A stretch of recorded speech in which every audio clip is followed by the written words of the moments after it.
You can hear me okay? Hello, everyone. Welcome to You Are the Spell. I'm Aunt Carla, and I'm really excited today because I get to have the awesome Jamie Della in my virtual studio in the Zoom room. We're in the And house in the together. house, yes, yes, yes. And so, Jamie, like, I've always admired you since we've been following each other on Instagram. You're so Yeah, cool. And then we found out they were both Capricorns, and you just said like you're like 2, 3 weeks older than I am. right, exactly. So I feel like we're vibing on that queen, witchy, you just got you're on the East Coast, right? Yes, yes, New Yeah, York. so okay, so I have California, you have the East Coast. We got it handled. Witchy queens on Fantastic. both ends of the country. Woohoo, woohoo. So let's see, where do I get started? Well, I don't know. I'm like, do I give a quick little brief update, or should I have you do one? Because I mean, my entree would be, so I know. Well, I just think you're this cool person. You do these cool things, but you've also written this Book of Spells, that is like you can get it at Target. Like it's such a great title and so accessible. But I know that you do more than that. So, uh, can you give us little bit of background for all things Jamie? Okay. Oh my gosh. You guys didn't get to see her batting her eyes at me. That was so awesome. So she could have asked, like back in the day, we would have said, "What's your sign?" But now she knows. So she's like, Yes. "Oh, what else can you tell me, darling?" Yes. So let's say I'm a mother. Mm, I have 3 kids and a granddaughter. And I nice. raised my babies as pagans. I from the beginning, I one of the very first magical lessons is in my next book, A Box of Magick, Hmm. and it's about burying my son Kobe's placenta under an aloe vera plant when he was Wow. like 2 years old, and talking to him about plant allies and how aloe is very healing, but not only is it healing, it's regenerative. Hmm. Hmm. And I thought that was really good because we have 10 generations in Orange County. Our family line goes back Wow. really far. So when you're already an empath and open to the spirit worlds, and then you live in a place where your ancestors have been for decades, I would have memories that weren't my own. I would Right. have flashbacks from very early on age. And Wow. and so I wanted to give my children this idea that of their belongingness to the land and to the earth, and that reciprocity Hmm. of in relationship. So when we would go wild crafting for medicinal herbs, I would tell them, you have to give something. You give them some water, a little tobacco, a strand of your hair or your saliva. Yes. they're Yes. they're 3, they're 5. They go, Yes. I can spit on the plants. Like, that's all they hear, like, I can spit on the plants, and that's Yeah. respectful. Yes. Cool.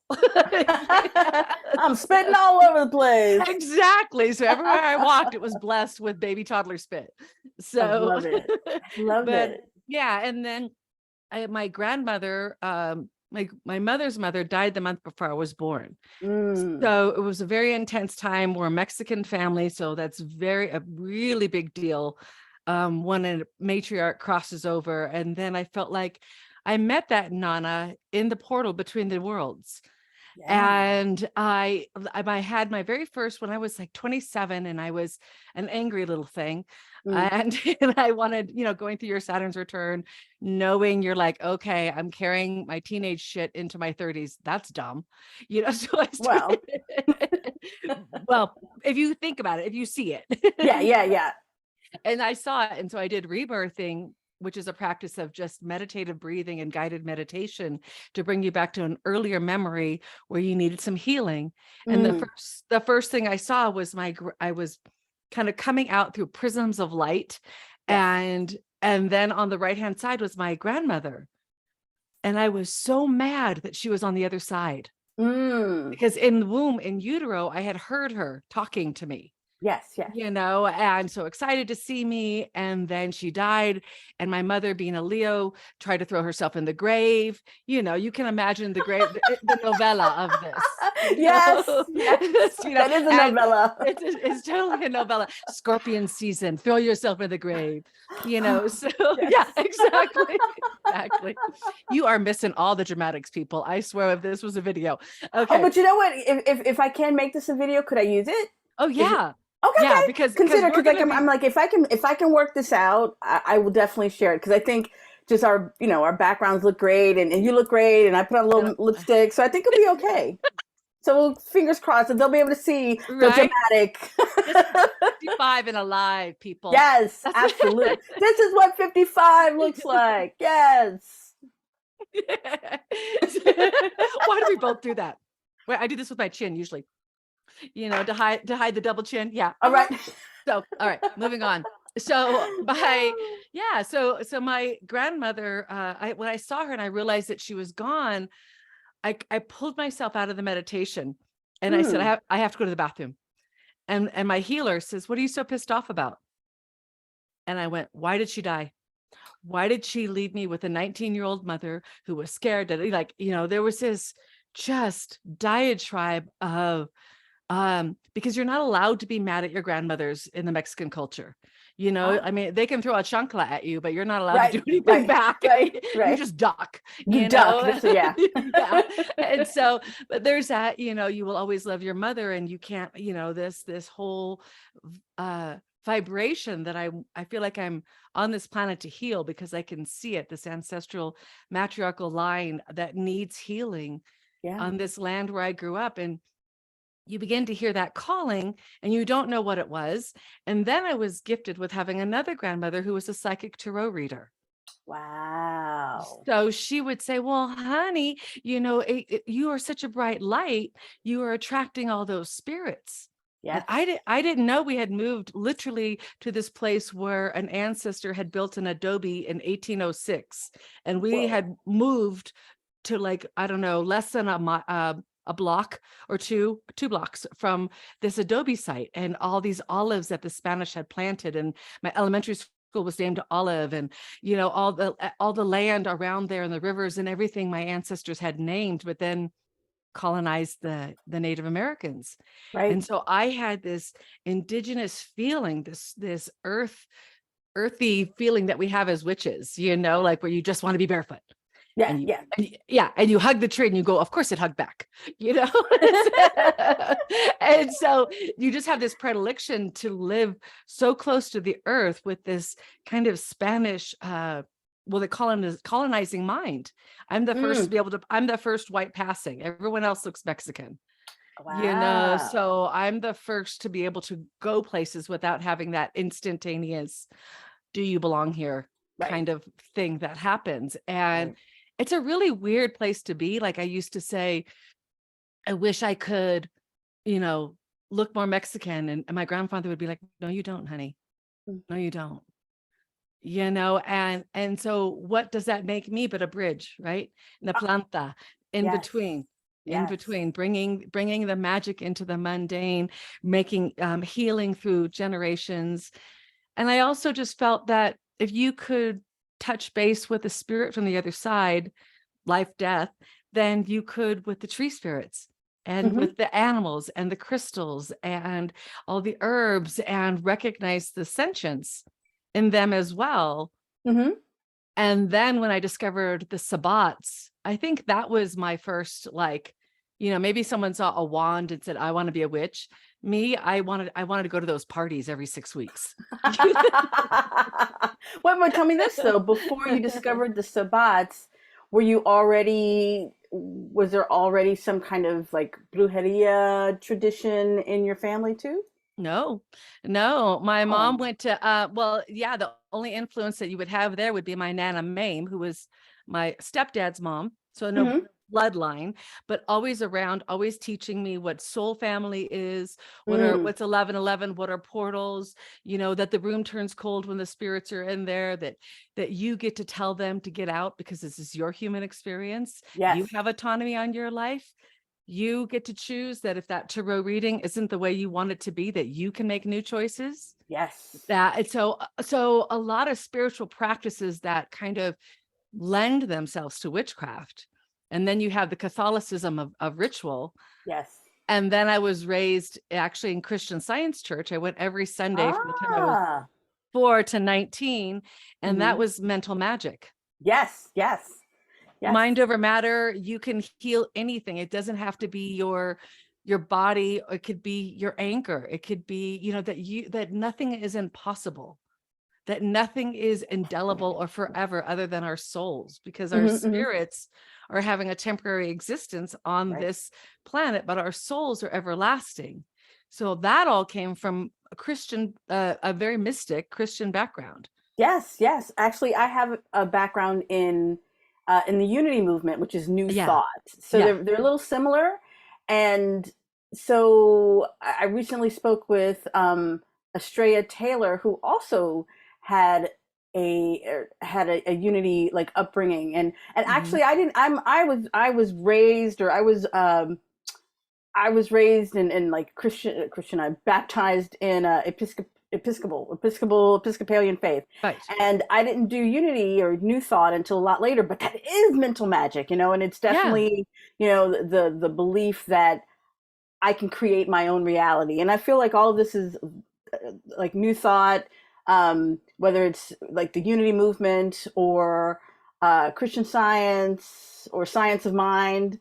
It's Or very, universal Unitarian, yes, you yes, know, it's those, all yeah. very compatible with with witchcraft, and Yeah. and I feel like they're very, it's a lot more, I don't say accepting, but I mean there's a lot more, the boundaries are very more, they're a There's lot a more lot of fluid. fluid. Yeah, it's Yes. definitely more fluid than straight up, you know. Yeah. No, I switched over to Unity Church for most of my 20s. Oh, see, there you go. Yeah. Yeah. And we had on this campus, they had several different altars, one for Kuan Yin, one for Mother Mary, like of different traditions to honor Nice. different wisdom coming in. And then she brought in Marge Britt brought in a lot, the minister. Mm-hmm, mm-hmm. She brought in so many different people, and I got to experience darshans and different things from different spiritualities from all over that really just added to, I don't know, like the soil, right? Like it Yeah, feels yeah. like when you're 20, it's and 30, I'm sorry, we're 55 girls and Yeah, boys. yeah, So yeah. when you're acquiring knowledge of what it means to be a witch at 15 and 22 and 37 and 55, it means something different every year because it settles Yes. in your bones differently. Yes, yes. And you're a different person. Yeah. And Yeah. and this, year it could be snowing on Samhain or hot. Like so your altars would look different. So Mm, that adaptability and is sometimes frustrating to our I want it now society, yeah.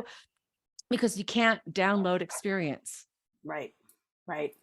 And so I just, yeah, so this practice has always been a part of me. And then my girlfriends and I, we would do house blessings and baby blessings. And that was kind of the transition, trying to like get over into or not get over, but that was part of what prepared me to do magic and go to sabbats. and and Mm. and so we just began with those little things and reading each other's cards and exploring with oracle cards and tarot and all this kind of different things. And then after going to some pagan sabbats with this wonderful fey eclectic witch, she Oh, was so cool. It was so neat because we'd go to her house and it was covered with all these trees, and we'd have she had a huge iron cauldron, like 3 foot in diameter, that we wow. would have these big pagan rituals near and around. And then I went to Long Beach in California and took Wicca 101 classes, Ah. and then started attending even bigger pagan ceremonies and pagan pride festivals. And this Wow. is like in the late 90s, Mm-hmm. and where it was, it reminded me so much. Pagan pride in the early 90s reminded me so much of gay pride festivals. Mm-hmm. It was Mm-hmm. like the only place where you could be yourself. Right. And did people act with the revelry of Renaissance fair? Hell yes, we did. As you should. Yeah, exactly. So that was how, for me, my practice evolved. And then invitations, spirit giving me invitations. So Ah, I was doing all this practice, the rituals with my friends, and meeting different gods and goddesses and getting to know them very slowly, and the plants very slowly, introducing it, mm, because of that Catholicism shadow, kind of part of you goes, this is okay, right? This is yes, okay. And you, yes. every once in a while, you hear that in the beginning of your practice, especially 25, 30 years ago, when the collective consciousness wasn't as elevated as it is today, to open up to the marginalized people and Yes. say, oh, this has been unfair and we need to. I mean, I believe that witchcraft is riding on that, on the tail of our darker skinned people, and the gender fluidity people who are really pushing for equality. And Mm-hmm, mm-hmm. now witches are beginning able to see that. Like you said, my book, The Book of Spells, was in Target. That talk about breaking the glass ceiling. I mean, Yeah. I used to go out 23 years ago to Barnes and Noble and talk about witchcraft, and people would cover their children's ears, I believe it. and say, just when people feel like they can say anything to you. Yeah. Mm-hmm. And it was like that with witches.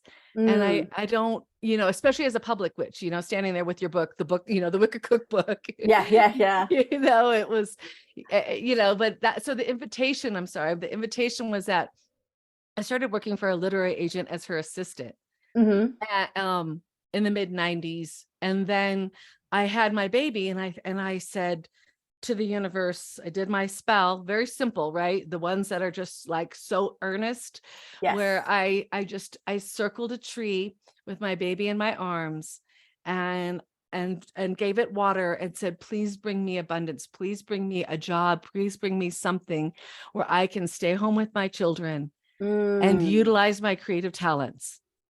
And Nice. then right after that, an editor called my agent and said, do you know anyone who could write the Wicca cookbook?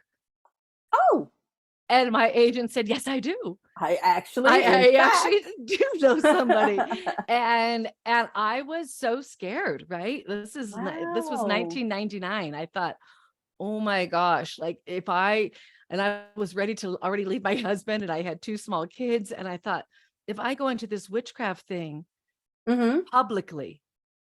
publicly, announce myself, am I imprisoning myself in this marriage? Will I be able to get out?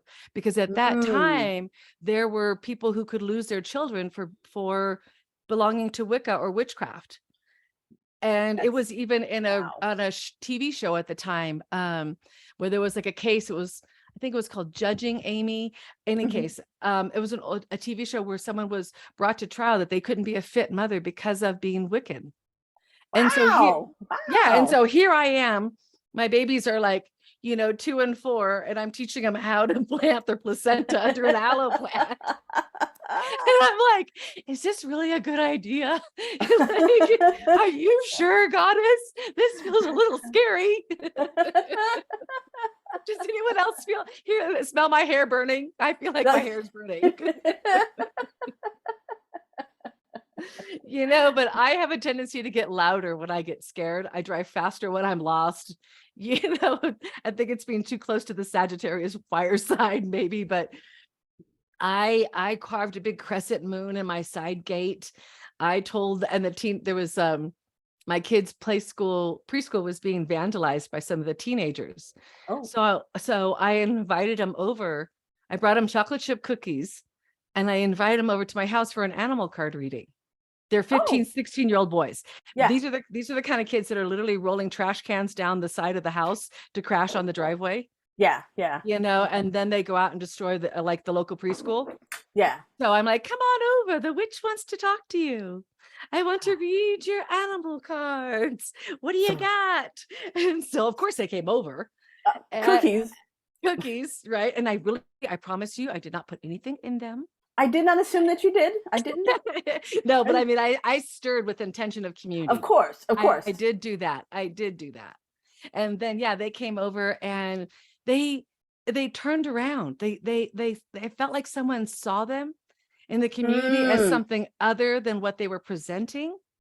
So they were able to show up as something different. And the main culprit, I'll always remember, because he pulled the bat card. And when I was explaining about renewal and rebirth, and you could always turn your life around, and this whole idea, because his parents weren't really watching him, he was looking for attention, and so as we talked, I kind of mentored them through whatever came up. And then at the end, I told them that the vandalism had to stop, and just very quietly, and we're done. And it was done. Okay. Tell me though, what does the bat symbolize? To me, the bat symbolizes rebirth and renewal, and that opportunity. Every night we have bats that come out every night around here, and they take away the mosquitoes. They take away. So I feel like whatever something does, whether it's a plant or a crystal or an animal, whatever it does in the mundane world, in the physical world that we're looking at, it also does that on that spiritual level. So leaning into the bat for me means taking away all those little annoying things that bite at you. Oh, that's good. That's good. Okay. Now I have another question. This question came to me earlier, and I've always wanted to know the answer. Like, I didn't understand it, and you might be the perfect person to give me this answer. So, I mean, there's still so much that I'm learning, and I definitely want to talk to you about plants. But while we're still on this animal piece, I was out with some friends. I was out at this outdoor event, and a woman was with me, and we saw a wild bunny. We saw a bunny in the wild. That might have been like one of the first few times, because I'm from Miami, which was fairly urban. Before I moved out here to the suburbs. And so I'd never seen bunnies in the wild before. Like, that was like, what? And so that might have been my second time seeing a bunny in the wild. But what she said was, oh, that's rabbit medicine or bunny medicine. What is that meant? I mean, I kind of understood what she meant, but I didn't. So like, when someone refers to seeing an animal as medicine, what does that mean? Thank you. That's a cool question. I like that one. I believe this is, always our interpretation, right? Sure. My interpretation is that thoughts are medicine. And so that input is medicine, right? So if you said to somebody, I mean, this is really simplifying, but you get more bees with honey than vinegar, means watch your words. Yes. Right. Okay. So that thought is your medicine. If you're a person, like if you had like Scorpio in your Mercury, and you're always attacking people. I have Sag, so I'm always vomiting on people. Totally different. But if you have so it means be careful of your words. That's its medicine, because that's its healing agent for you. Like a prescription, sort of? Kind of, but it's for your mind and for your heart. So for me, when I see rabbit represents fear. So rabbit medicine is taking a look at your fears and turning them into your strengths. Interesting. Okay. So the salve is more for your emotional self as the medicine. So the medicine are the words that are the salves. Like when someone dies, and a death doula might say to you, it's going to take time and tears. It's not going to be one or the other. You're going to need both. That's kind of a salve for you to be able to sit with whatever you need to sit with. And so that's a way to use the word medicine. Okay. Thank you for that. Yeah. Whew. Yeah, because I've been sitting with that, with my own interpretation, but I just never heard it referred to that way. So I figured, just from the things that you told me already, you'd be a great person to answer that question. So let's get the business part out the way, and then we can really chat. So for example, the Wicca Cookbook, was your first book? Correct. That was the first book. And then what came after that? And then the next one was, so then that book sold out of its first print run in like 2 months. And so the publisher was like, this is amazing. We want you to write a book about, for teenagers, because the teenagers now really need it. Yeah. And I remember thinking, I don't want to. I'm not putting myself out there like that. I don't want to put myself back there, but I went to Sedona, And I really didn't want to go there. I didn't want to return to my teenage self because there was so much pain. Ah, There were there did you was live in Sedona in your teen years? No, I lived in Orange Oh, County, oh, California, okay, but I okay. just went to visit when I was like, when I got the offer after the Wicca cookbook did so well, the Mm-hmm. publisher came back in the beginning of 2001 and said, would you like to write another book? This was great. Let's do it again. And so I remember I was looking at this drop of dew, and it said, okay, you have worn, speaking of medicine, you Yeah. have worn I saw this image of the drama and comedy of of the arts. Yes. And so the two faces, I saw the two faces, and it said, you've worn this mask of sadness long enough, and now it's stuck. Oh. And you are so mired in your pain, and you're living from your victim mentality. You've outgrown Mm. it. You need to stop. That was then, this is now. Yeah, yeah. And so you need to go back to your teenage self. You need to go get your fragmented self. You need to pick up the girl that experienced date rape and other Yeah. abuses and different pain that you went through to bring yourself back into wholeness. This is your destiny. This is what Mm-hmm. you are going to do. And you need to stop being sad and start being empowered. Okay. And And those are the masks we wear, right? yes, Well, yes, yes. that's one of coyote medicine's energy, is that trickster to trick you out Mm. of something. So as soon as I heard that message, I turned around, and there was a coyote that was 2 feet from me, looking at me like, okay, are we Got it? good? Wow, wow, And so I wow. wrote that book.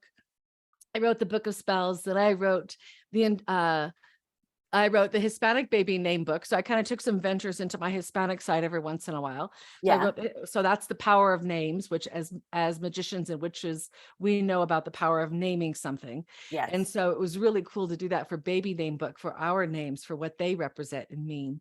And then I wrote the Wicca Herbal, the Enchanted Diary, the Latino Writers and Journalists book, which is a collection of biographical essays. Mm-hmm.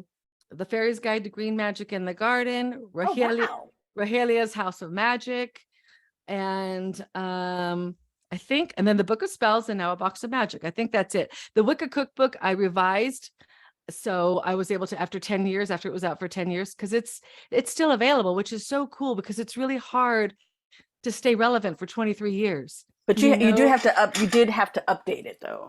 They gave me the option to update it, which was really good, because I got to add new recipes to make with kids, to really okay. like bring the kids in, because I was pregnant with my youngest when I wrote that book. So I wasn't thinking about making food for kids. I was just, I mean, except for in my body, I was just Right, making right. food for the kids. Wow. So now what is Box of Magic going to be about? And when is that coming out again? Box of Magic is coming out September 26, 2023. 2023. Yep, very soon. So A Box of Magic is, I call it a braided book, because of course the magic of 3.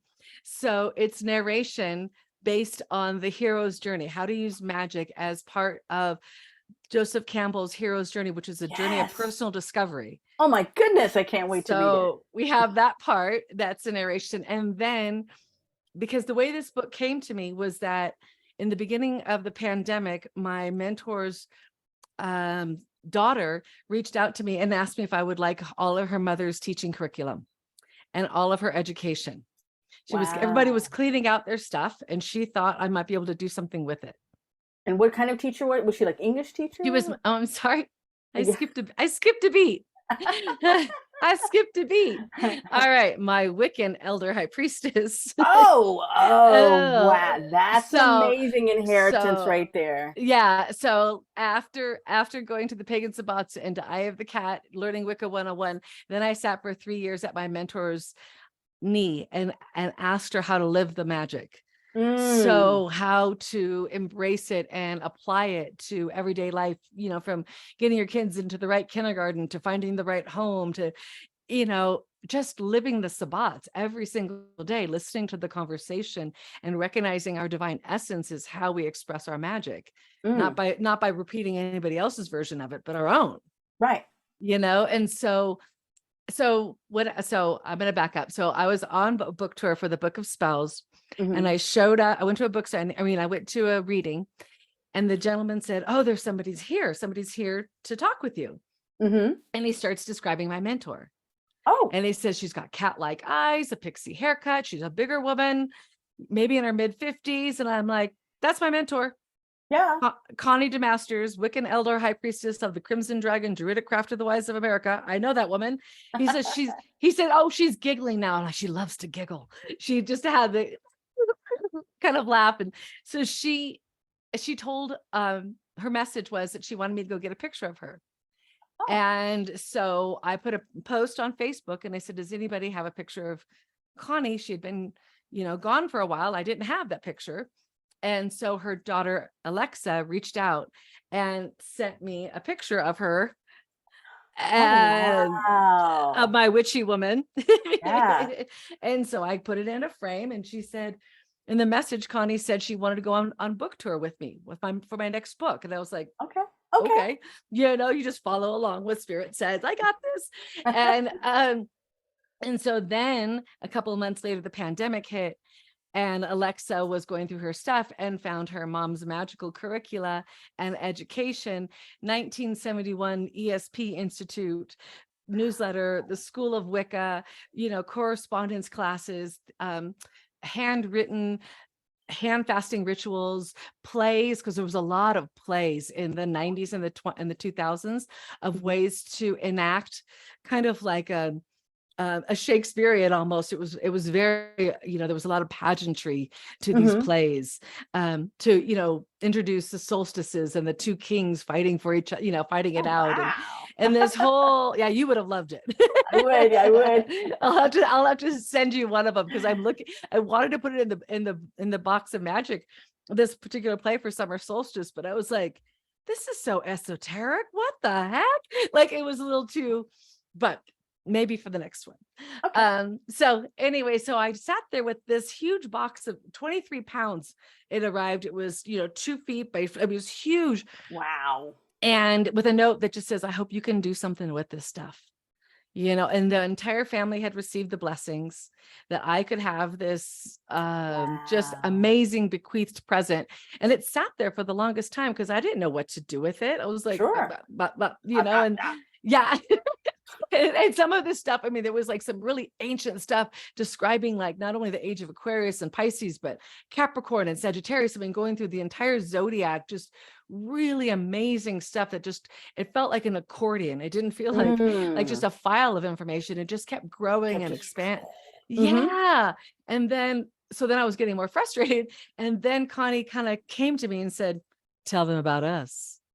And I said, oh. So that's when I was able to see the hero's journey. That was what it was like when I was with her, because I had just come out of my Saturn's return. I was beat up by life, and I needed that mentor to like kind of pet down my chicken feathers that felt like they were like, meh, Right. yeah.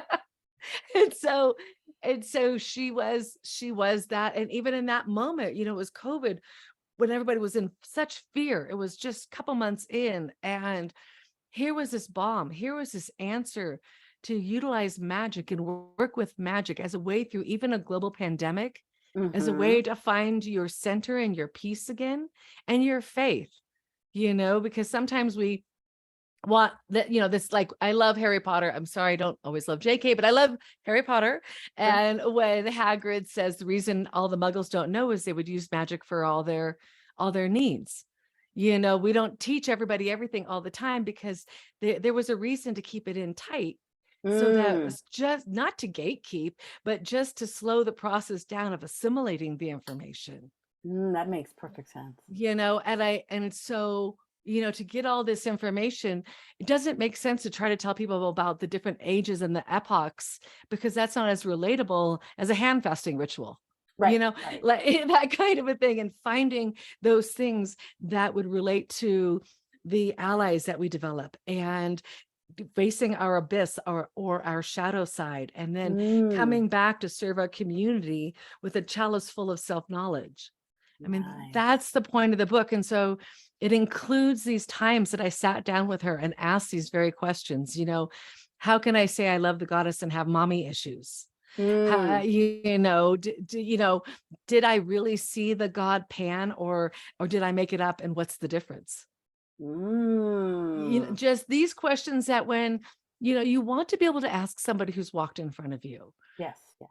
And so then every chapter ends with a spell or a ritual. So that way you apply the narration is brings to our head and our mental aspects and the air sign.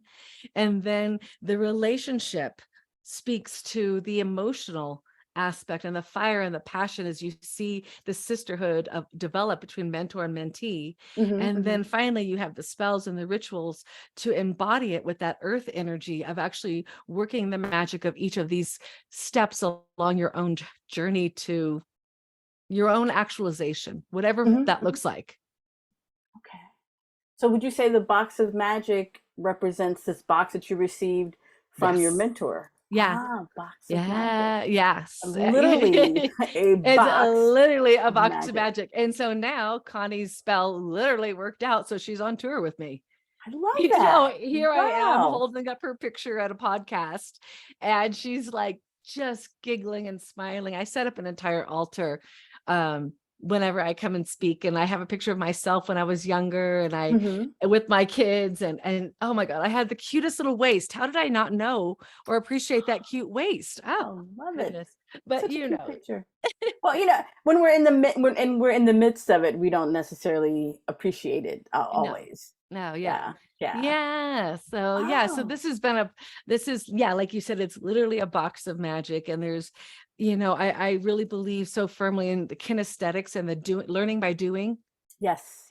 So anytime I could include crafts from making corn dollies to not work magic to, like the spell that you just put up recently that I loved, the Mercury spell, which I wanted to kind of Which one was that? On Instagram. Anyways, you did, I promised you. So no, I know I did too, but sometimes I'm just the planetary rituals. The planetary ones. Yes, I've been working lately. I've been working with planetary magic and connecting with the different planets / deities. So I love that. So Mercury is one of my favorite, just the trickster energy, the coyote, the Hermes, all of them, all of that energy. And so I just love that because it's also our communication. Yes. And I love how visceral you were, like carving the sigil of Mercury into the candle and adding the herbal correspondences and all that, beautiful pageantry. But then how you always recognize that it's the alchemy of those things. It's not any one thing, right? Or memorizing that red means power and this means that, and running that tape, really kind of sticking more in when you put the chocolate with the vanilla and the ice cream and the whipped cream, guess what you get? It's delicious. Exactly. I mean, and thank you for even pointing that out, because we definitely want to get to the plant stuff, because I'm in such a juicy place of discovery this summer. And part of it I had started with before it got too summery. Before summer hit, or maybe just at the beginning, I was looking into different planetary magic, things like, what is, so Tuesday, like today is a Tuesday. So today is Mars, and just, looking up the different, and the whole idea was I want to create better relationships with these deities. So each day I'm looking, I might have I update my altar each day for this particular deity and the different correspondences. And this is definitely helping me to learn all of this information as well as to connect with them. And I was and it all started with Jupiter, because first I was like, I want to connect with Jupiter. Start there. Yeah, because we all want the wealth, from daddy, granddaddy Jupiter. We want that, and that's why I started. And so I had, and that's when I would do like my wealth altar. But I had this realization that Oh, I was reading this other book on spell crafting, and what occurred to me was I would do my wealth altars on Thursdays because it's Jupiter's day. However, I wasn't really taking into account what Jupiter wanted or what Jupiter was interested in. So, and the way I was looking at it was that's almost like saying you're a Beyonce fan, but you don't know any of the words. You don't know the words to her songs. You're just saying, oh, yeah, I love Beyonce. Like, oh, I love Jupiter. But okay, well, what's Jupiter's colors? What are the offerings that Jupiter wants? Like, it's not enough to say, because then I would be doing, okay, here's a green candle for money, but I put it on my Jupiter altar. But when in truth, green isn't Jupiter's color. So I've had such a great journey this summer, uh, learning about these different deities and their offerings and the things that they want. Because if you're trying to build a relationship with the deity, you got to have, it's two ways. It's like, yeah. what do you like? It's not just what can I learn from you? It's about what also can I offer you, in exchange. It's, just like we do with people, Absolutely. so, and then then as it started to get warmer, I started working on my garden this year. Now, this is my second time having a garden. I had one 2021. Last year, I didn't really do a garden at all. But I started up again this year, and I decided to keep it simple and limit myself to like maybe 6 plants. And I even had like a little ebook that I offered because I realized in 2021 I was getting so many plants, all the plants. I wanted all the plants. I remember seeing that. And it's impossible to really figure out or really pay good attention when you have all these different plants. I think of it like the old woman in the shoe with too many children and doesn't know what to do, because you can't have a relationship with them all. You don't bring home 20 plants from the nursery because you won't be able to catch up. Yeah, exactly. So I learned that this year. So I kept it very small, and I have made, so I've also been getting to know each of the plants. It's like I had what I call like my 6 herbs, but then I added basil, so then I had like 7. But then I happened to find mugwort wild, which was like amazing. That's another story for another day. But I had not necessarily those volunteer plants. Those that's just it. 2021, I purchased mugwort from Etsy, because I knew that it's a classic witchy herb, and I was like, okay, mugwort, I gotta have it. And then I didn't have the best experience when I was like, oh, let me make some tea with it because it's supposed to have like intense dreams. But all I got were headaches, and I was really disappointed. And then it hit me. I'm like, wait a second. I was kind of scared. And I think it's not that because I was like, mugwort was just growing like a weed. And I thought we had a vibe. But I think what also happened was I wasn't ready for mugwort. Like, I was nervous about, like, if I take the tea, is something going to happen to me? Let me tell my husband that I'm going to take some mugwort in case something happens. And so I had made like this post online, and I was like, mugwort, she's just this selfish, promiscuous plant, blah, blah, blah, because I didn't get any dreams. And then a fellow witch happened to respond to me, and she said, maybe you weren't ready. And I was like, oh my God. And that so resonated with me. And that's when I was like, okay. But in fast forward 2 years, I'm walking, in my neighborhood, which is, suburban, next to like a drainage thing, there was a mugwort plant. I was like, in the wild, like I knew what it was. I was so proud of myself. I'm like, I know what it's like. I know that that's a mugwort. Oh my God, mugwort, thank you so much for giving me another chance. It just went 100%. On. What's that? Yeah, I was like, 100%, okay, I'm like, this is my opportunity to redo this relationship. So I brought her in, but of course she was growing beautifully. But then, like, some local animals were like chomping the leaves. So I'm like, okay, now the next thing is so I have a shelf so they can grow back and, be strong and everything. But it's just kind of like taking the time to be able to pay attention to all of the plants in my garden. I don't have a whole bunch, but like I brought mugwort in, and I'm like, mugwort, I want to do right by mugwort this year. Well, forever.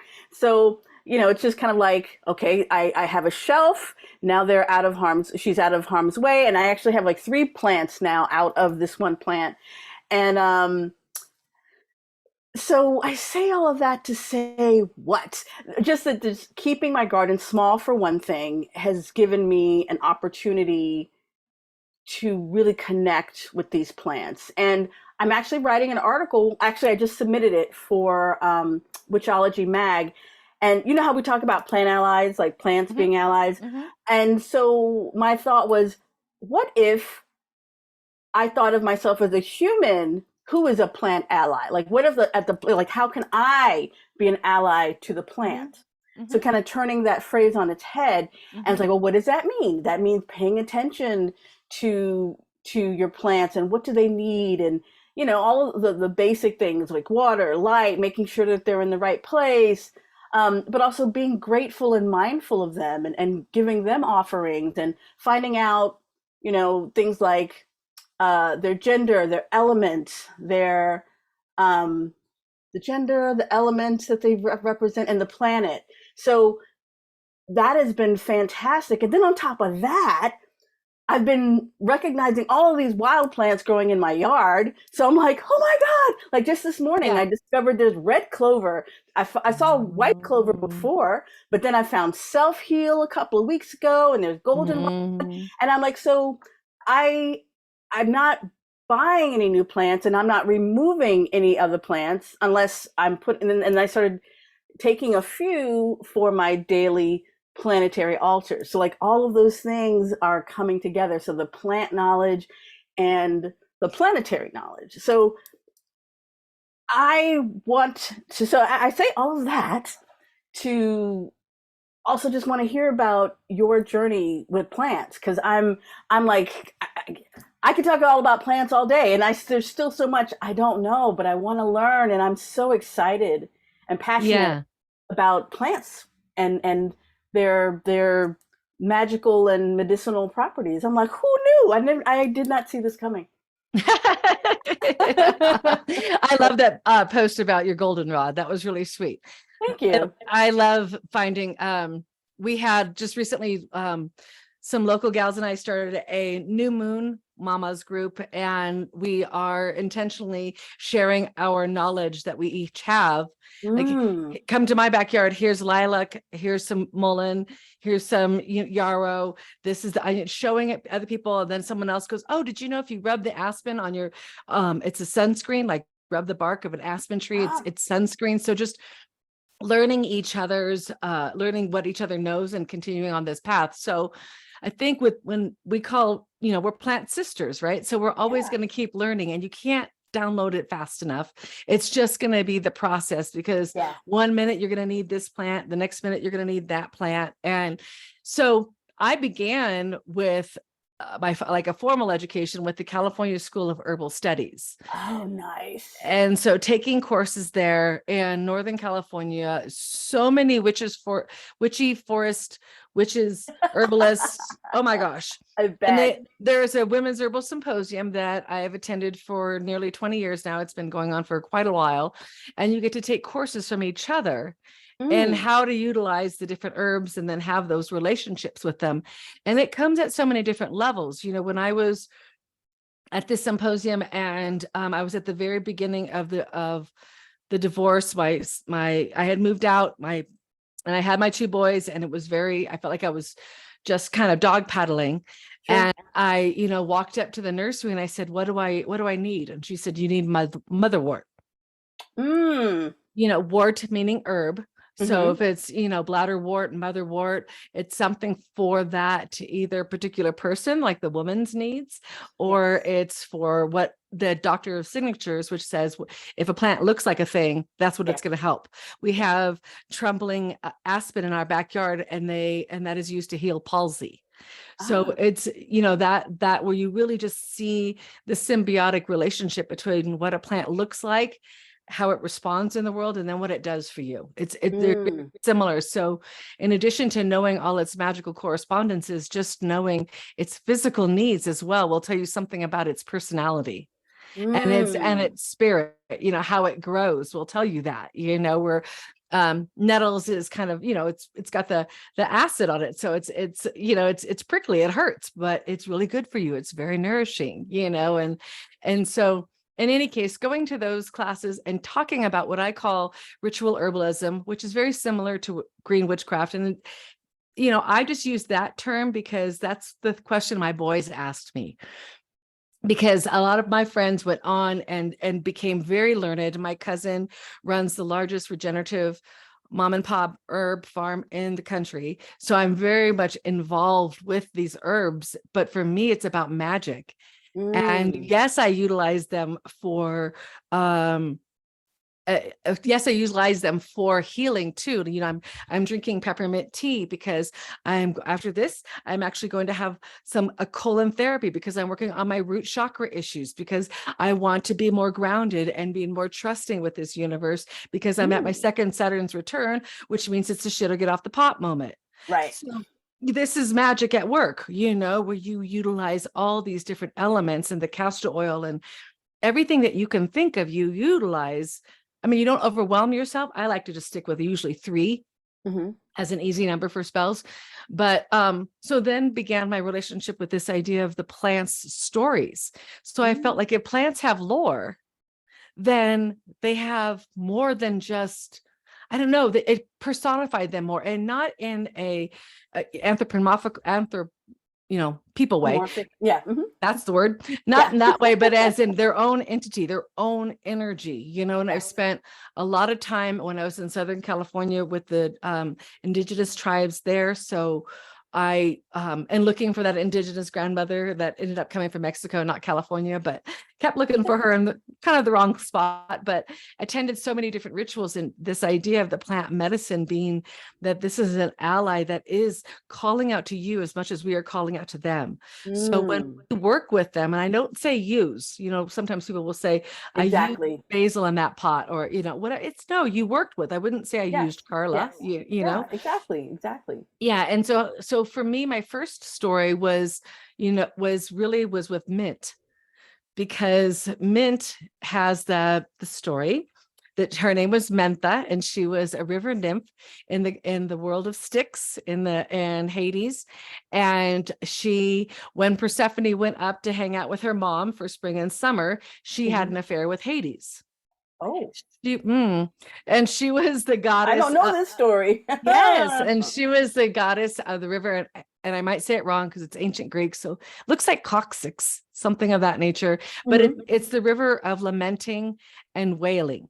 Okay, and so this was her kind of territory, was just dealing with this river in particular. This is what she was in charge of, and she has an affair with Hades. He's a sexy guy, and so Persephone comes home and she's pretty pissed off. He's having an affair.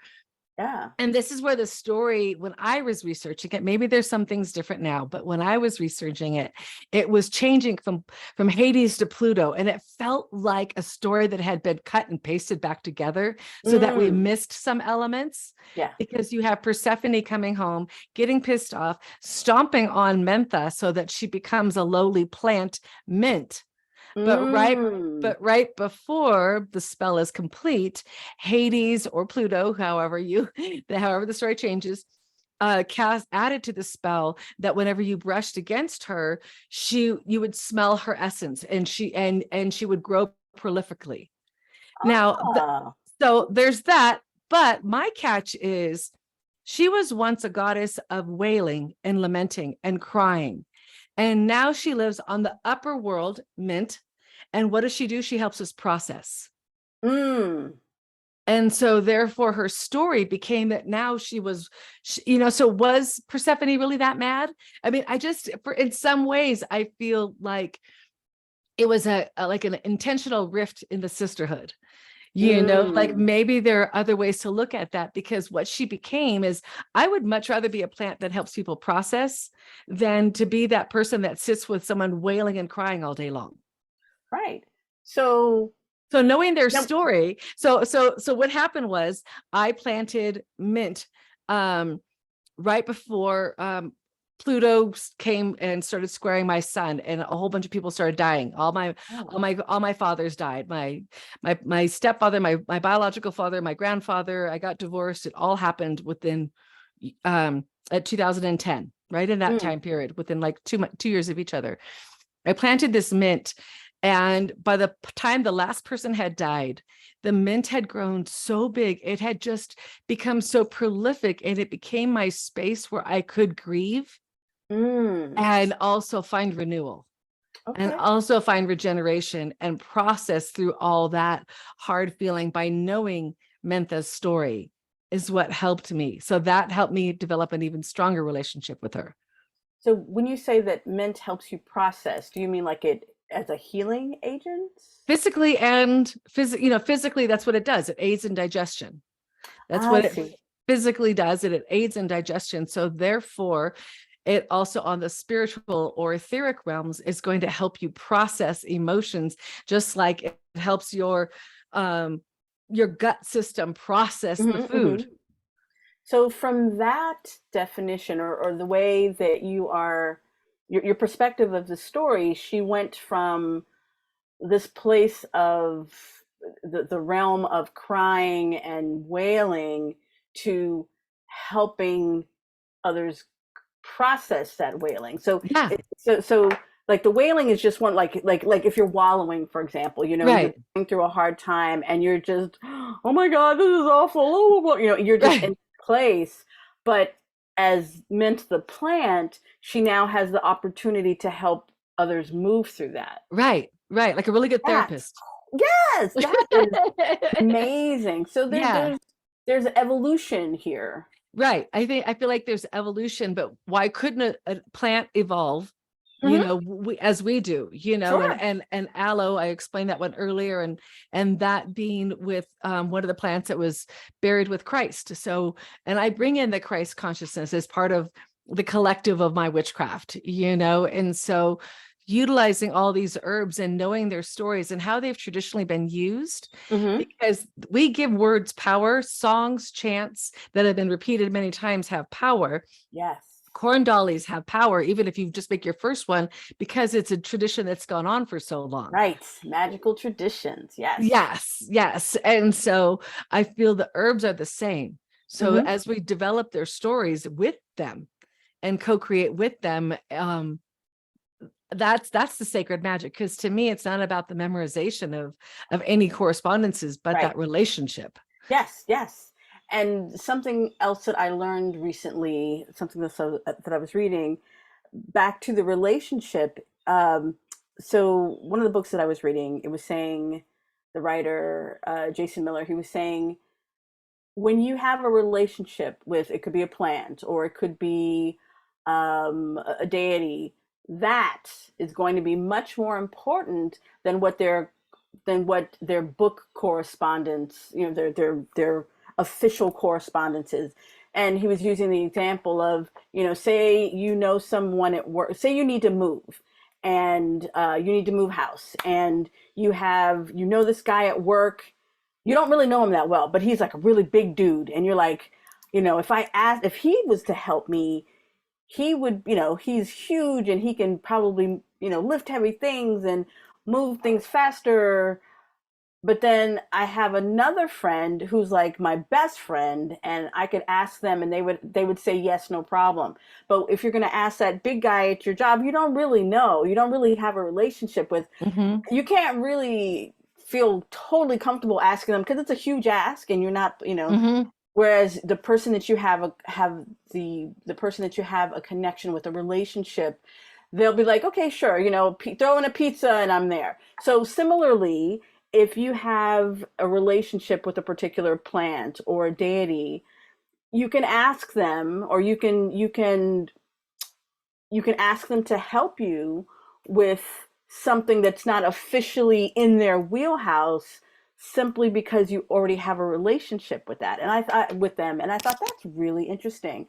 And so, if you've never worked with Jupiter before, but let's say you've worked with Venus, but you and Venus, you feel like you and Venus are really close. So if you go to Venus, because she can help you attract something that might be an easier ask than to go to Jupiter, who you don't have a relationship with at this time. And I thought that was Yeah. very interesting. And then also back to what you were saying about like plants, for example, they're not here for our benefit. Like animals aren't here just to be, just to do our bidding. And we have to No. be mindful of that. So it is about working with them and collaborating. So all of those things have been on my mind this summer. Yeah. Well, I feel like, the idea of, I don't think that anybody, even our own mothers, aren't here on this planet just for us, like Absolutely. they all They have have lives their of their own, own. they have lives of their own. But I do believe that plants enjoy the symbiotic relationship with us as much as we'd enjoy it with them. So I think it's not an obligation, like you said, to help, but it's more of a joy, like the plants that I have this property that I don't get to visit very often, but when I do, the calendula blossoms every time. It comes to say hello. There's different plant, like I feel the welcome of the land when I return to it, and I give back to it in whatever way, like you said, is meaningful to you. For some people, even going to the bathroom outside is part of how we mark our territories, or whatever it is that or your hair or your saliva or sacred altars in the corner or a crystal grid or whatever resonates most with you. Like you said, what you have that relationship with is going to be where that magic is and the strength of the magic. Yes. Also, though, and at the same time, when it can correspond with what the collective consciousness says. A full moon or a new moon or a Saturday for banishing, or, Venus for a love spell on a Friday kind of a thing. Then for me, that's like being in a river with the current already going in one direction. Yes. And you just, is working in your favor.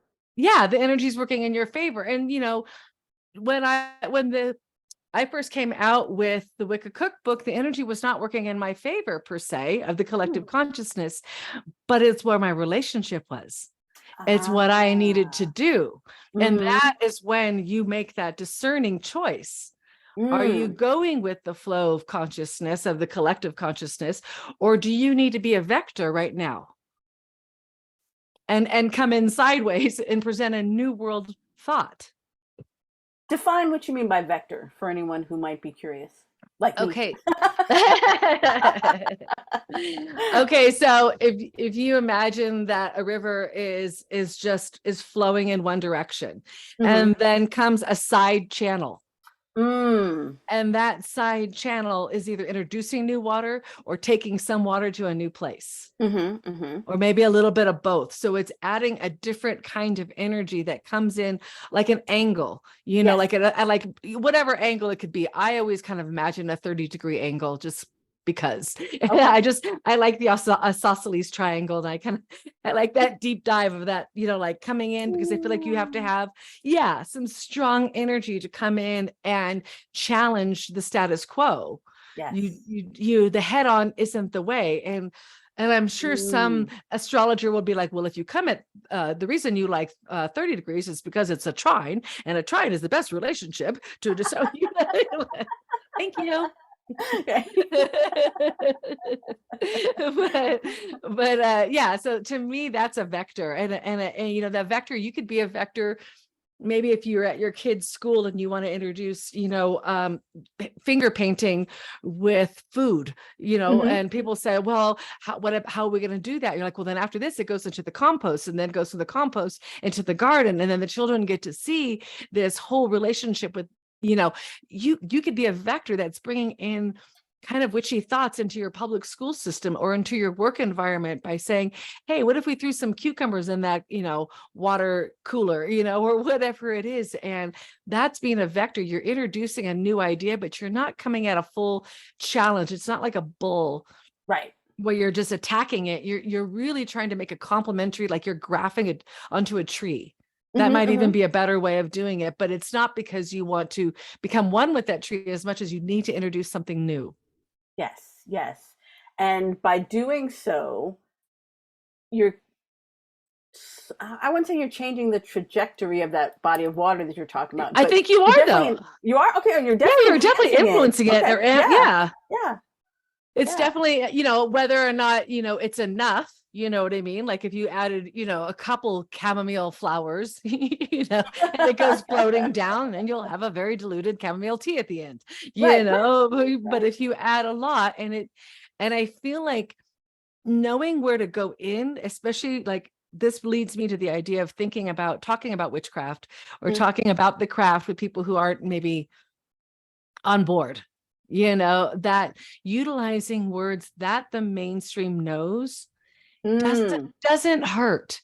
Like the other day I found myself telling somebody a spell is a prayer in 3D because I felt they could get Ooh. that. I could, Yes. and then I literally picked up this salt and I'm like, like in It's a Wonderful Life where she says a salt so that you will always know flavor, bread so you'll never know hunger, wine so you'll always know joy and prosperity. That's a spell That's a because we spell. we assign meaning to it. And then when you chant, especially when you rhyme, it speaks to the right side of our brain, just like the dreamy part of our brain that doesn't need the logic to figure out how we're going to get there, Right, just right. knows that's where we're going. Mm-hmm. And so using those words when we talk to people, you can still be that vector to kind of shift the consciousness a little bit, but it allows them to integrate what you've said. And it Mm. doesn't take away to learn a language that can be a bridge. Yes. Yes. But it is also really fun to just hang out with people who understand, what sun signs are, or, Yes. that numbers have, I remember listening to a podcast once where they were talking about ancient cultures in which numbers were gods and goddesses. Like Ooh. the number 1 would be its own god, number 2, number 3, this whole holding its own ideas and energy would be its own god, just like Kuan Yin of compassion and 3 of the Empress and nurturing and manifestation. So it's always fun to talk our witchy language and have our shiny objects. Yeah, I mean, you just taught me something new right now, and I'm like, I gotta go look that up. We're always learning, always Yes, always, learning. always. And about the plants too, I feel like it's I know there's some conferences on the East Coast too, for you to get around some other plant sisters, but That there are would probably be helpful. But right now, I'm just like in my own little bubble. But I think that's a great idea because then there's a lot more, I guess synergy that can happen. But like right now, I've just been like, oh, look what's sprouting today. Look what's sprouting. This is yeah. fantastic. And the more you give them that energy, the more they'll grow for you. I mean, they Mm, respond to that. That was something that was tested a long time ago, that plants respond to our energy. yes. And so when we give them that kind of just joy at showing up, Yes. I'm like like, oh, I don't hi. care I don't care what you do for me, but damn, you're pretty, Yeah. or I can Yeah. feel you. Like I have these Mullen torches, and I love all the new witches. They're all coming up with new fun ideas. I'm like, oh, we never did that one before. Let's try that. And so yeah, it's so much fun to find. It's like an Easter egg hunt, but it's Yeah. more like fairies that sprout up, people, Mhm. new neighbors, really. Yes. Yes. It's really like we're sharing this land with them. So it's a new neighbor. We're sharing the all of the resources. And so yeah, it like the plant life, it's so juicy and so yummy. And then finding out new things, like we have all this horsetail. Oh, well, horsetail is great, but you gather at this time, not at this time. And just learning, like you said, when they prefer to be gathered, Yes. Yes. gathering lavender at, high noon, because that's when all the volatile The oils oils. are, yeah. And learning what they like, and bringing that to them, how roses love ashes. So, like a lot of my bowl burning, when you would write something down and you would like, where do you dispose the spell? Knowing that roses like ashes, and you give them the ashes of what you're releasing, and they use it as Mm, fertilizer. that's amazing. Yeah. I love that, because in witchcraft, we're never alone. Right. And nothing really ever has to be wasted. You can always find other ways to use these things or, compost them at least. Yeah. Or apply some magic to your mundane life, to, Hmm. all the little things that you do. And from cooking to cleaning. I have to do that with cleaning because I don't like cleaning. Me So too. Me too. It's like, and every time I say this, my husband laughs at me because I'm like, well, if I have to do any house cleaning, I have to make it magical. Either otherwise, it just won't get done. And my right. husband's like, but you don't do it anyway. You're like, but I think about it. Yeah, yeah. I'm just like when I think about cleaning, I will do a floor wash because I know it's magical. But just if I don't make it magical, it just won't get done. But I'm also just very blessed that he is the one Gosh. that does most of the cleaning. Ditto. I have the same. My Yeah, my guy is like 8 houses in Virgo. I'm like, go get it, baby. he's a Virgo, Is exactly. he? Yeah. Yes, They like yes, to clean. they do. Bless them. Bless Yeah, them. I'm like, bless your heart. Yeah, you want to do the laundry today? Oh, yeah, yeah, that would be. Thank you. And I'm just always so very grateful. I'm like, Yeah. thank you so much. Thank you so. Like, I will never take you for granted, sweetheart. Never. He lets us be. They let us be the Capricorn-driven women that we are. Oh my gosh, I know. I know. Oh my gosh. Last night was usually when I go to sleep, I manifest as I go to bed. Like I start thinking about what I want, Mhm, and mhm. I feel like right now I'm in this place in my life where I'm feeling really good about what I've manifested, where I am. I always say, like, as a Capricorn, we're always climbing a new hill, Yes. and we rarely take a picnic at the top. Yeah. Oh my gosh. Yes. And so right now I feel like I'm taking a picnic at the top. And last night my manifestation dreams were for my son who has an album drop that's coming out, and my and Okay. and other dreams for other people, and envisioning that, because we don't always, I don't believe in, I heard someone say the other day, a manifestation cap, that we hit this point where we're, this is as far as we're going to get for today. It's like, no, I'm content here. This isn't Mhm. my cap. This isn't my limit. This is my picnic. I love Yeah. that. I love that. I want to, and also us, both of us being Capricorns, like the idea, because it's also, a picnic, it's outside, it's, Hmm. enjoying being with the earth. And I like that a lot. Yeah. I definitely could appreciate having more picnics in my life. So I'm going to Yeah. think about that. Thank you. I think that's, yeah, well, I think that's really important, because I feel like the other day I saw a quote from Brene Brown that said something to the effect of, we wear our stress like it's a badge of honor. Yes, yes, And I don't think we have to. And that frustrates me, because it so obviously leads to sickness.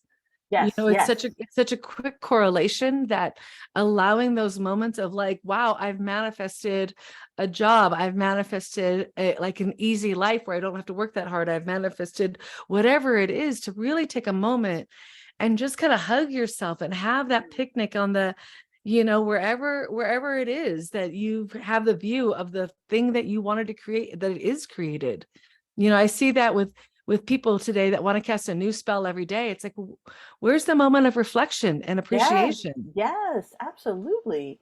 Absolutely. I always say that like when I teach a class on any kind of spellcraft, I say, at least try to wait at least a month, a moon cycle. But there's Yeah. always step 13 is, it's like I have a lucky 13 process or ritual. And step 13 is reflect and review before you repeat. Like because there's always a Right. lesson. There's Yeah. always a lesson. And sometimes, you might do a spell for something and you realize in the process that you no longer want it. And you might not have gotten to that realization this soon had you not done the spell. So it's good to take the time to seek what that lesson is. What did that spell teach you? What did you learn?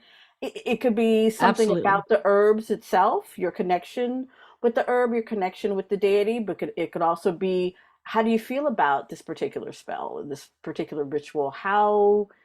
Where was the lesson there? Like, did you feel like, what, how do you feel about that thing that you requested, that you were manifesting?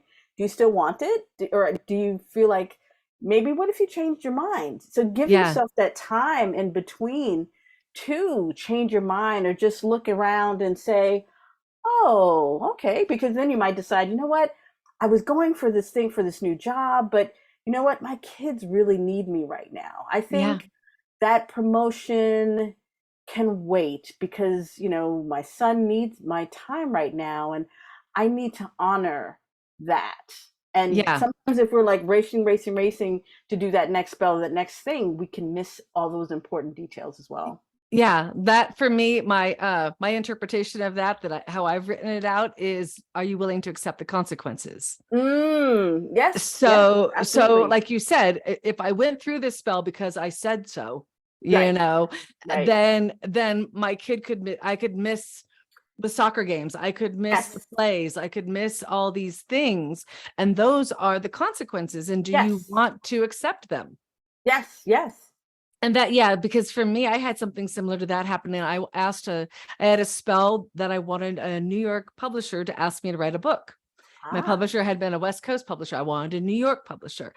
Yes, exactly. So I went to a conference, and this New York publisher asked me to write a book. This was in 2001, asked me to Mhm. write a book on Santeria. Uh-huh. I didn't know anything about Santeria. I only knew the rumors. I Right, didn't right, know anybody who had practiced. I didn't know, there was no internet there to go look it up. right, There was no way to find anybody to teach me anything right, aside from just reading other people's books and then just regurgitating what they told me. right, right. And so I wanted to do it, my Capricorn driven self. I'm like, come on, I asked for this spell.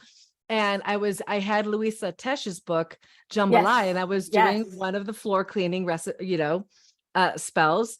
yes. And I heard very clearly, you are not our daughter yet. Wow. Oh, Yet. It said yes, yes. yet, but Okay, you are not our daughter yet. And I said, okay. okay, I called okay. him. I cannot do this book. And she said, why? I said, because I don't have the firsthand knowledge. Right. And it's not fair for me to, regenerate information without the experience, without having grown up with it. And this was way Sure. before. Right now I'd be, castrated for I even know. thinking My about gosh, it. online But they try. Wow. but even then I knew enough to know. And from hearing those messages, right? Yes, yes, From the yes. spirit. Like if you were doing something for Jupiter and you'd go to put green, he'd be like, did we not talk about orange? Did we Yeah, not talk about orange? yeah. And you can hear it. You're like, the Yes, hand won't let you put the green. Like, yes, yes, it stops you. And so I really feel like listening is such a big part of magic. yes. We think more about asking the questions, but not as much about listening. Mm-hmm. Mm-hmm. And listening for that cosmic conversation, for the deities to speak to you, to say, Yes. one time I had Hera. I used to get alabaster statues. It used to be the thing. You'd go to pagan conferences and they had alabaster statues of all the gods and goddesses. And so I had Aphrodite already, because when I did the Wicca cookbook, Sci-Fi Channel called me and asked me to host a cooking show.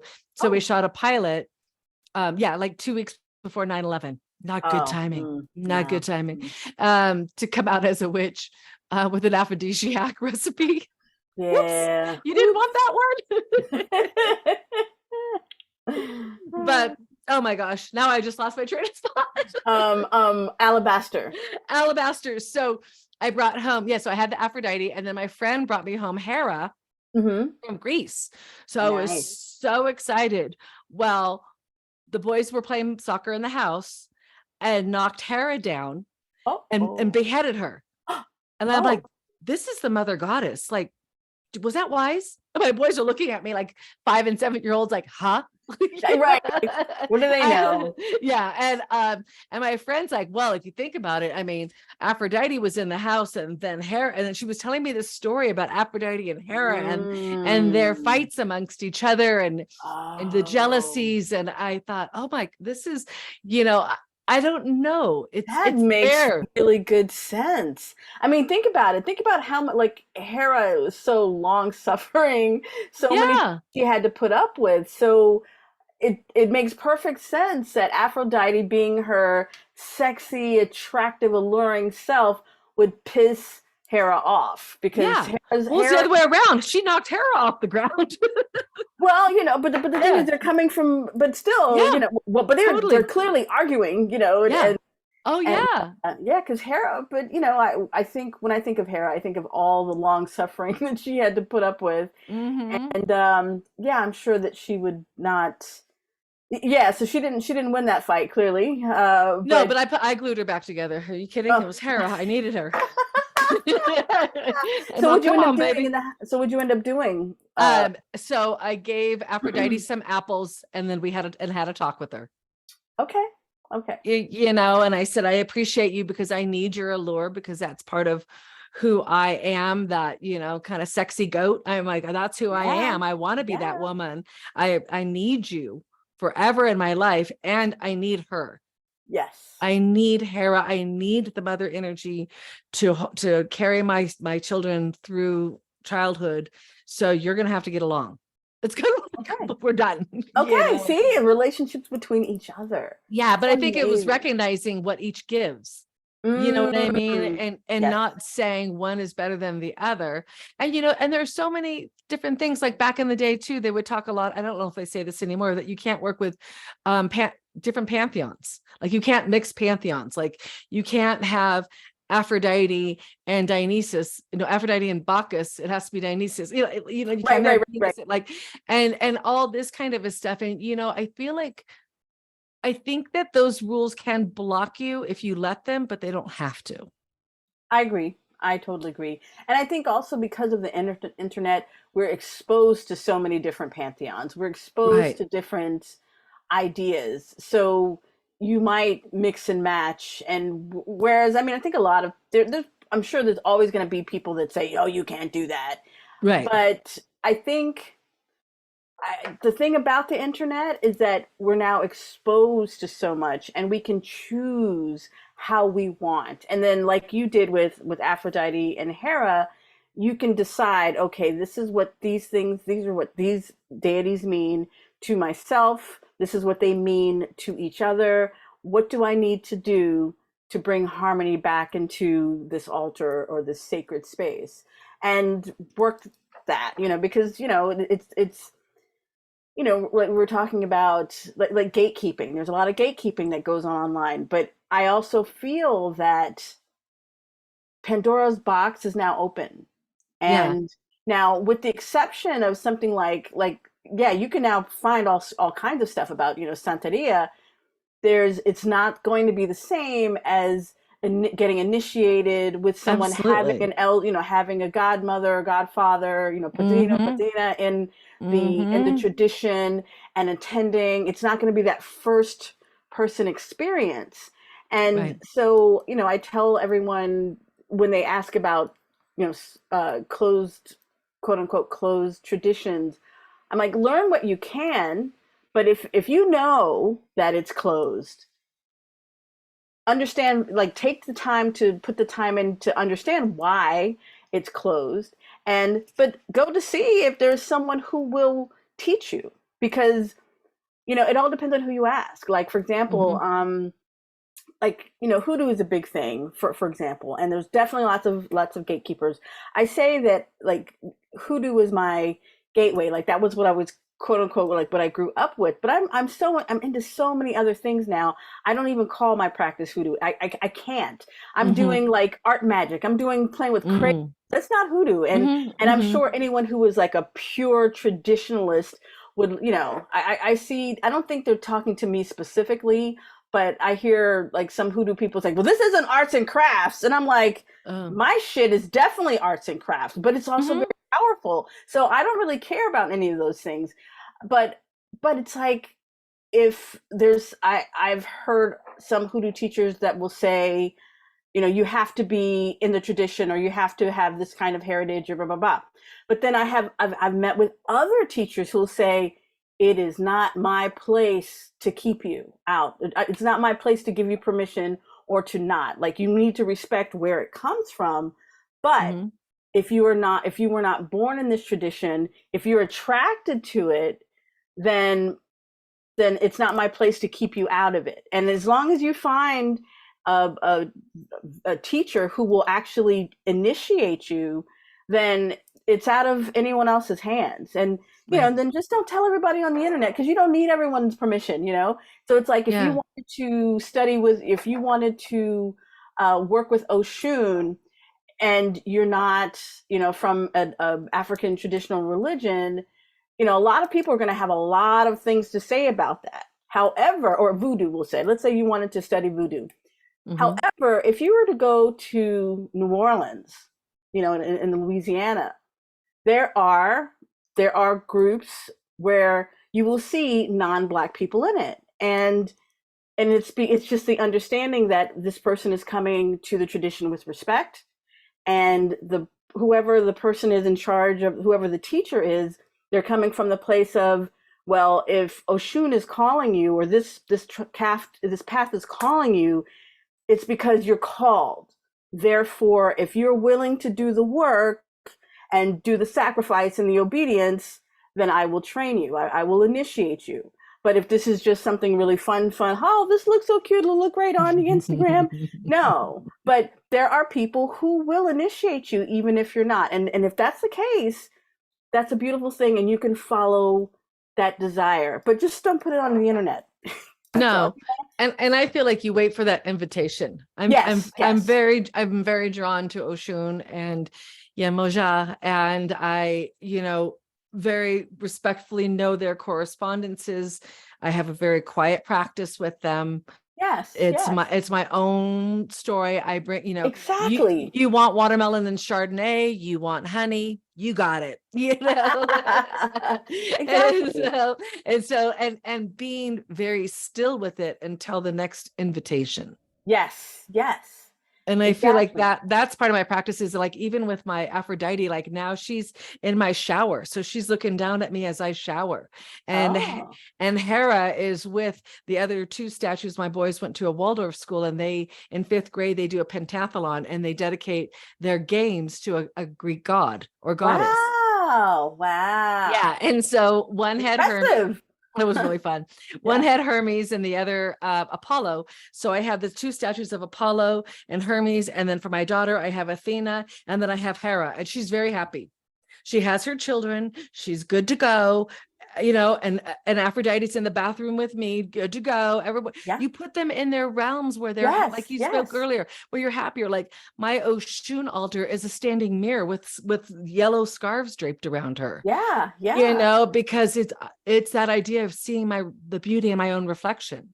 Yes. And as you adorn yourself, and you're putting your makeup and your lotions and your oils, and I'm sure Aphrodite loves all that. More perfume. Exactly. They love it. It's and you get to play with them, and then it really feels like you're playing with the energy and working with the energy. We had a lot of lilac this summer, so I'm garbling. Do you know what garbling? No. I'm all you big new herbalist now. So what does that mean? What's that? So garbling is when you take like the flowers off the stems. Okay. That's just like garbling, like, where you were like taking the flowers off the stems. Okay. And so, because the stems isn't necessarily part of the magic, it's the flower. Okay. Or the leaves or whatever it is. So you don't necessarily need this. And so when you're making tea, you don't need the sticks. Right. So I'm garbling the lilac at my Kali altar.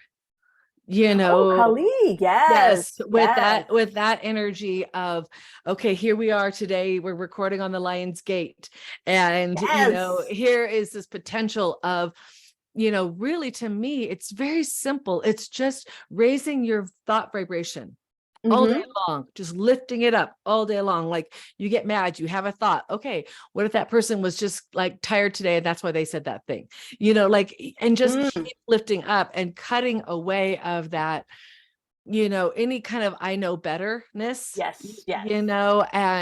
And allowing that lilac energy, that's that strength and beauty, to be part of this. That was part of my preparation and getting ready to talk with you, is sitting at this altar and really preparing for the work with the herbs, because I know you got your Garden Witch t-shirt coming back out, and and all this, yummy plant worlds, plant sister herbal allies. I've been writing the Herbal Journeys column for Witches and Pagan Magazine for quite a few years now, and it's primarily about the relationship with our herbs that we have. I wanted to have a relationship with yarrow, and I had planted it because my son Kobe kept getting stung by bees. And I said to the plant, I said, I would like a new relationship with you. Give me something new.